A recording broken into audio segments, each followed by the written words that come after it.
പരശുരാം എക്സ്പ്രസിൽ മദ്യപിച്ച് യുവാക്കളുടെ പരാക്രമം. യാത്രക്കാരെ ആക്രമിച്ച യുവാക്കളെ തടയാനെത്തിയ പോലീസിന് നേരെയും യുവാക്കൾ അതിക്രമം നടത്തി.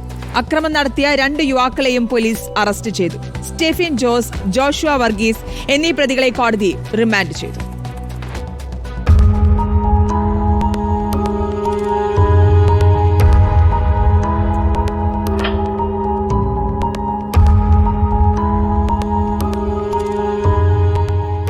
എറണാകുളത്ത് നിന്ന് കോട്ടയത്തേക്ക് വന്ന പരശുറാം എക്സ്പ്രസിനുള്ളിലാണ് പ്രതികൾ മദ്യപിച്ച് ബഹളമുണ്ടാക്കുകയും പോലീസുകാരെ ആക്രമിക്കുകയും ചെയ്തത്.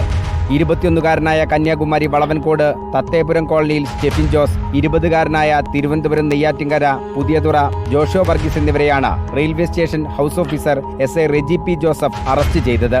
ബുധനാഴ്ച ഉച്ചയ്ക്ക് 3 മണിയോടെയായിരുന്നു സംഭവം. കൊച്ചിയിൽ ജോലിക്ക് ശേഷം നാട്ടിലേക്ക് പോകുന്ന വഴിയായിരുന്നു ഇരുവരും. ട്രെയിനിനുള്ളിൽ മദ്യപിച്ച് കയറുകയും സ്ത്രീകളോട് മോശമായി പെരുമാറുകയും ചെയ്തു.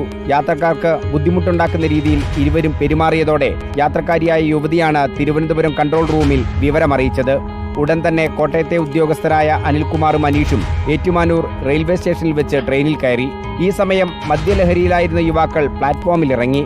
തുടർന്ന് ഇവരുടെ മോശമായുള്ള പെരുമാറ്റത്തെ ചോദ്യം ചെയ്ത യാത്രക്കാരനെ സ്റ്റെഫിൻ ജോസ് മർദ്ദിക്കാൻ ശ്രമിച്ചു. ഇത് തടഞ്ഞ പോലീസ് ഉദ്യോഗസ്ഥനായ അനിൽകുമാറിന്റെ മുഖത്തിടിക്കുകയും വയറിന് ചവിട്ടുകയും ചെയ്തു. ഉടൻ തന്നെ വിവരമറിഞ്ഞ് Kottayam railway SHO Reji P Joseph പ്ലാറ്റ്ഫോമിൽ വിവരമറിയിച്ചു. പിന്നീട് മറ്റുദ്യോഗസ്ഥർ കൂടെ എത്തിയാണ് പ്രതികളെ പിടികൂടിയത്. പ്രതികളുടെ മെഡിക്കൽ പരിശോധന നടത്തിയതിനു ശേഷം അറസ്റ്റ് രേഖപ്പെടുത്തി. മുഖത്ത് കാര്യമായി പരിക്കേറ്റ അനിൽകുമാറിനെ സ്കാനിങ്ങിന് വിധേയനാക്കി. അറസ്റ്റ് ചെയ്ത ഇരുവരെയും കോടതി റിമാൻഡ് ചെയ്തു.